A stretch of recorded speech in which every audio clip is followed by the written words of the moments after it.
আসসালামু আলাইকুম প্রিয় ভাই ও বোনেরা, এই মুহূর্তে যারা কাছে অথবা দূরে আমার এই ভিডিওটি দেখছেন সবাইকে আন্তরিক শুভেচ্ছা ও অভিনন্দন জানিয়ে শুরু করছি আজকের নতুন একটি প্রতিবেদন। বন্ধুরা, একটি গাভী দেখাবো আফিফ ডেয়ারি ফার্মের। গাভীটি দুই দাঁত, প্রথম বাচ্চা দিছে, মেয়ে বাচ্চা, বকনা বাচ্চা। বাচ্চা দেওয়ার বয়স আজ 9 দিন। এই গাভীটি এখন সকাল বিকাল দুই বেলায় দুধ আছে বেশ। আপনারা দুধ দহন করে নিতে পারবেন। আসলে আমি দুধ দহন করার পরে সন্ধ্যার পরে এই ভিডিওটা করেছি। যেহেতু বাচ্চা দেওয়া গাভী, আপনারা অবশ্যই দুধ দহন করে নিতে পারবেন।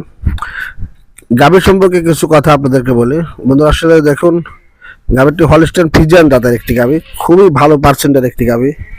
সামনের সাইডটা একদম চিকন, পিছনে অনেকটা ওষার, উলান পালান খুবই সুন্দর, যথেষ্ট জায়গা আছে। আসলে দুধ দহন করার পরে যেহেতু, যাই হোক বন্ধুরা, যারা ভালো গাভী ক্রয় করতে চাচ্ছেন, প্রথম ল্যাকটেশনের গাভী, তারা এই গাভীটি নিতে পারেন। যেহেতু 20 লিটার অলরেডি দুধ চলে আসছে, আপনারা দুধ দহন করে নিতে পারবেন। সেহেতু আপনারা খামারে এসে বাচ্চা দেওয়া গাভী দুধ দহন করে বুঝে পেলে গাভীটি সংগ্রহ করবেন। গাভীটির মূল্য পড়ে বন্ধুরা 3,25,000 টাকা।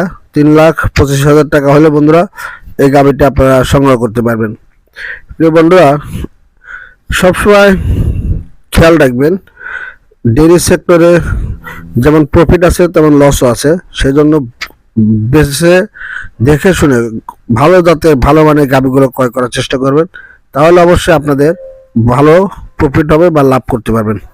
বন্ধুরা, এটা যেহেতু বাচ্চা দেওয়া গাভী এবং বাচ্চাটি সুস্থ, মাও সুস্থ, এরকম গাভী কিনলে আপনাদের কখনো লস হবে না। আর তারপরে দুধ নেমে গেছে, অর্থাৎ প্রতিদিন গড়ে আপনি গাভীটি থেকে 20-22 লিটার দুধ পাবেন রানিং। এখন নিলে এখন থেকেই পাবেন।